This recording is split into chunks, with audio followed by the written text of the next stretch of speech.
आज मी तुमच्यासोबत शेअर करत आहे नागपुरी सावजी ठेचा।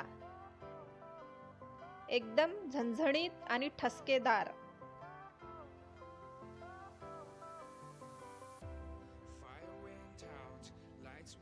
ओल्या लाल मिरचीचा ठेचा आहे हा।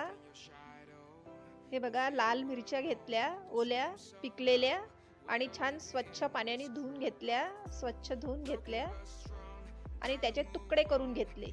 आता मिक्सरच्या भांड्यात घातलं, पूर्ण मिरच्या मिक्सरच्या भांड्यात घातल्या। अर्धी वाटी लसूण घातलं आणि छान मिक्सर मध्ये फिरवून घेतलं, छान दरदरीत वाटून घेतलं। दरदरीत वाटायचं आहे। वाटून झालेला आहे।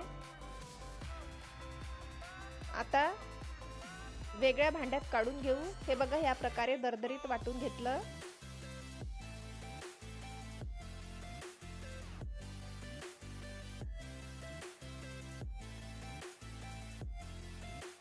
अशाच सावजींच्या रेसिपी बघण्यासाठी माझ्या चॅनलला लाईक करा, सबस्क्राइब करा, शेअर करा आणि कमेंट करा।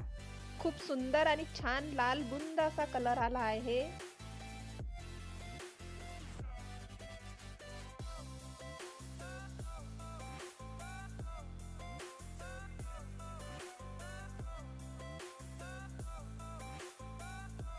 आता 10-12 लसणाच्या पाकळ्या घातल्या, त्यात अख्ख्या धने जिरे पावडर घातलं।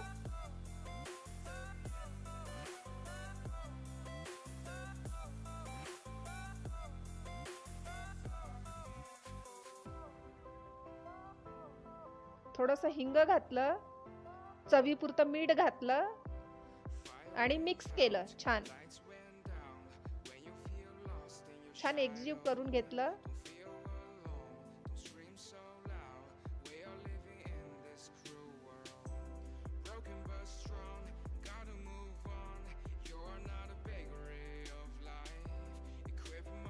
लिंबाचा रस घातला, अर्ध्या लिंबाचा रस घातला, आमचूर पावडर घातलं। लक्षात ठेवा, जास्त आंबट घालायचं नाही आहे, कारण मिरचीचा तिखटपणा पाहिजे आपल्याला। एका पॅन मध्ये तेल घेतलं, बऱ्यापैकी तेल घ्यायचं आहे। 4 चमचे तेल घेतलं।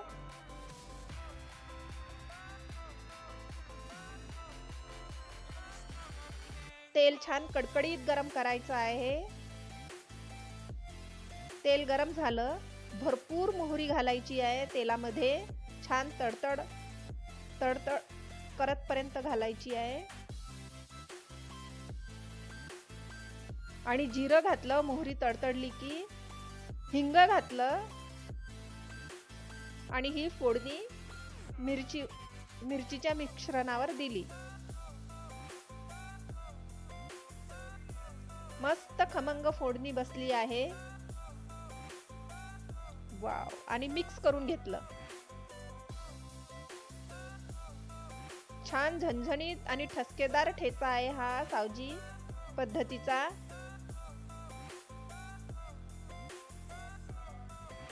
खूप छान लागतं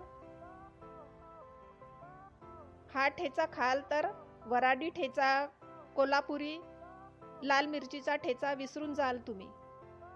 इतका झणझणीत आहे हा नागपुरी सावजी ठेचा। आपला ठेचा तयार झाला, रेडी टू सर्व। हे बघा, किती सुंदर कलर आला आहे ठेच्याचा, मस्त झणझणीत। वाव, बढिया, खूप छान कलर दिसतो, मस्त। तुम्ही पण करून बघा सावजी ठेचा आणि आस्वाद घ्या। बाय।